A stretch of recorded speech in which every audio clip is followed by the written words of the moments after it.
What I want to do is show you how to manipulate these three graphs so that they are either shifted right or left or up or down or flipped over the x-axis or made kind of skinny or kind of flattened out. Those are our transformations. So if you take this graph f and you add x squared plus 1, what happens, I'm going to do a little t-chart, 0, 1, 1, 2, negative 1, let's see, 1 squared, 2, positive 2. So what we see here is this same graph, except for now it's shifted up 1.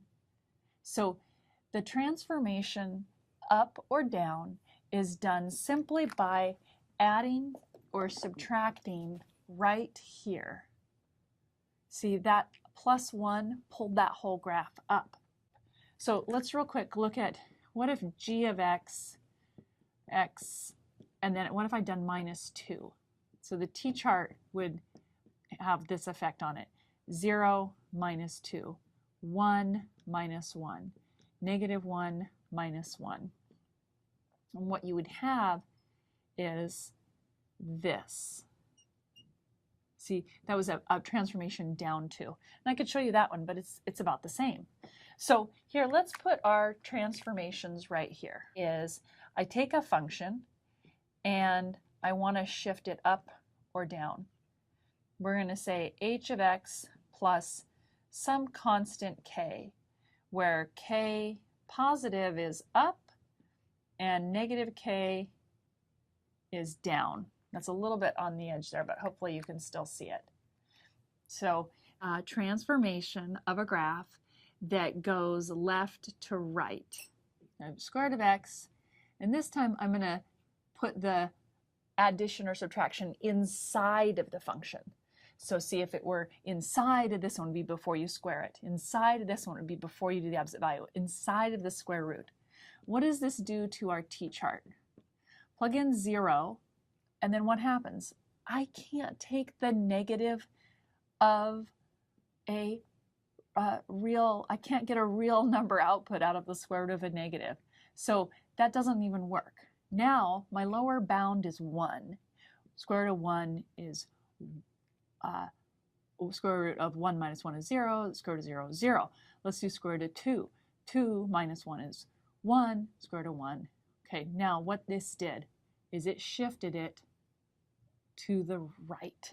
And that's weird because you feel like with that minus 1 that it should be going to the left, but it's not. So let's do g of x and do the absolute value of x plus 2. What do I have? I have 0, absolute value is 2, 1, that's 3. Let's do negative 2, and that's 0. Okay, well, I don't even know if I did enough points to be able to picture it. 0, 2, 1, 3, negative 2, 0. Well, those look linear. I don't even really have a good idea. But actually I do, because this is a left 2. So this is the middle of that V shape. If I go here, it's going to start to bounce back up. So negative 4 plus 2 is negative 2. Absolute value of 2 is 2. Okay, so boom, boom. Okay, now I do still have one more transformation. Oh, two more transformations to do. This one right here, where we're going to flip over the x-axis. Let's take a f, I guess. And let's put a negative in front of it. Now, what happened is on our t-chart, we get 0, 0 still. But now if I have 1 squared, it's 1, and then I take the negative of it. If I take negative 1, I square it, looks like this. So the square becomes a positive 1, but then I still have a negative 1 out front. So this becomes negative 1. What happens with this whole graph here is it flips it over like that. That's what that negative does. Okay, another transformation is to make it negative inside of the parentheses and with the, or inside of the function. That's going to flip it left to right, but I'm not going to do that one in this class. So now the last transformation to do is the ones where it gets skinny and they're flattened out, and those are multipliers.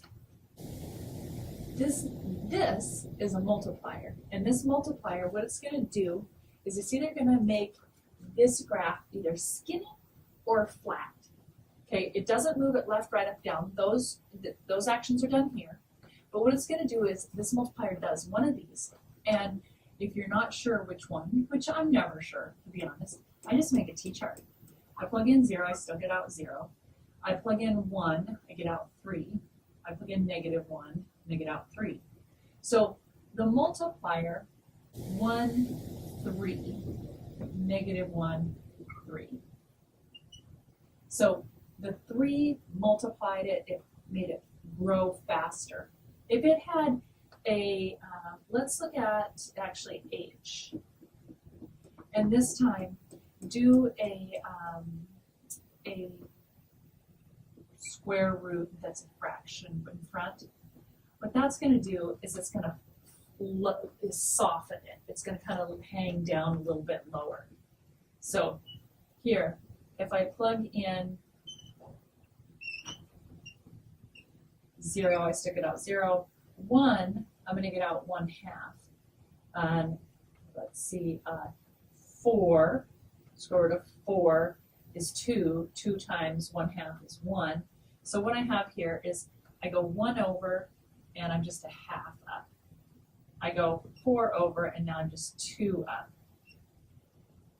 So what that multiplier of 1/2 did was it dampened it. It also would have softened this out down here. Okay, so those are my 4 transformations.